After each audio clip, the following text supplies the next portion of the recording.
ગાંધીનગર જિલ્લાના દહેગામ તાલુકાના ટીડીઓને get out કહેનાર બહિયાલના તબીબી અને તાલુકાના જીએચઓની બનાસકાંઠા ખાતે બદલી કરવામાં આવી છે. જિલ્લાના દહેગામ તાલુકાના બહિયાલ ગામે કોલેરાની તપાસ અર્થે સર્વેલન્સ કામગીરી કરવામાં આવતા 22 જેટલા લીકેજ મળી આવ્યા હતા. 28 સેમ્પલનો રિપોર્ટ આપવામાં આવ્યો હતો, જેથી ગત સોમવારે તાલુકા વિકાસ અધિકારી પંકજસિંહ મહિડા તેમની ટીમ સાથે બહિયાલ ગામે આરોગ્ય કેન્દ્ર ખાતે પહોંચ્યા હતા. કોલેરાગ્રસ્ત વિસ્તારની મુલાકાત લઈને કામગીરીની સમીક્ષા કરી હતી.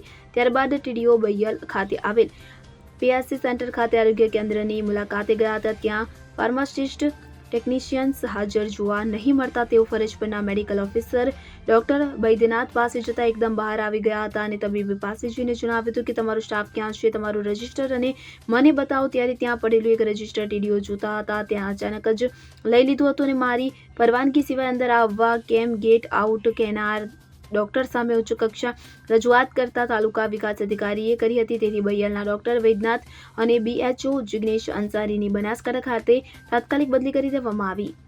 અગરસિંહ ચૌહાણ સાથે CN24 ન્યૂઝ, હરસોલી, દહેગામ. હવે જુઓ દેશ દુનિયાની તમામ ખબરો તમારી આંગળીના ટેરવે. ઉઠાવો મોબાઈલ અને Google Play Store પરથી ડાઉનલોડ કરો અમારી CN24 ન્યૂઝ મોબાઈલ એપ.